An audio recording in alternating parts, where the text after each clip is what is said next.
Welcome back everyone. In the previous video, we saw how to use the Pi SDK, run your app in the Sandbox, and authenticate the user. In this video, I'm going to walk you through the overall payment process. The process I'm about to explain is at a very high level, but even with this, you'll be able to understand what you need to do to create a payment. If you want to learn more about what's happening behind the scene, please refer to our Pi platform documentation. Now, let's begin. Throughout the process, essentially 4 parties are involved: your app server, the Pi servers, and the Pi blockchain. The most important point to remember is that all of them must be completely synchronized about the state of payment to avoid any possible race conditions. If something goes wrong, a user may pay for an item that's already given to someone else, or a user may pay for an item twice because the process gets interrupted. To avoid such cases, the Pi core team has implemented a protocol as a part of the Pi SDK, and you don't need to worry at all. With the Pi SDK, creating a payment in Pi apps is very simple. Let's have a look at create payment function. It takes 2 arguments, which are a payment data object and an object of callback functions.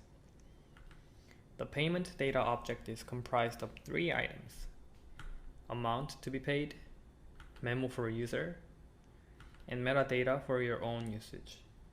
If any of these are missing, you will get an error. OnReadyForServerApproval is a function that gets called when the payment ID is ready. Using this function, you need to pass payment ID and other relevant data to your app server. Then on your server, you should reserve an item for the user who's about to buy it and let Pi server know that you are ready to proceed. In other words, you need to make sure that your server is aware of the current payment through this function. OnReadyForServerCompletion is a function that gets called after the blockchain transaction has been submitted to the Pi blockchain. Your job is again to pass any relevant data to your app server. On your server, you can verify the payment and deliver the item that was reserved for the user. In the end, you should complete the payment by letting Pi server know that you have received the payment and delivered the item. The other 2 functions are onCancel and onError functions. As their name suggests, they are functions that will be invoked when the payment gets cancelled and when an error occurred. Let's not forget about onIncompletePaymentFound function that we saw in the previous video. To remind you, this function is in charge of completing any incomplete payment. You might be wondering why you need to implement this function. There's a chance that a payment process gets interrupted unexpectedly. A user might lose the internet connection, the app might crash, or the server might not respond. If the payment process fails before a user pays, then it's fine. The user just needs to start the process again. Of course, you need to clean up the stale orders on your server. But what if the user already paid and all of a sudden the process ends without being completed gracefully? That's where this function comes in and plays the role. The Pi SDK will detect such payment when the user is authenticated and when a user tries to make a new payment. And if it finds an incomplete payment, it will request your app to complete the payment. Okay, so we are going to implement the functions in a minute. But there's one more step you can't forget, which is obtaining the API key. Assuming that you have registered your app on the developer portal, let's generate the API key if you haven't done yet. Select your app at the bottom, and if you tap on the Get API Key button, you can create a new key. Save the key before you close the window. Using this key, you can hit our endpoints and update the status of the payment. We're back to our demo app, and now we are going to implement the callback functions. For the sake of time, I have prepared the code snippet. Let's fill this in together.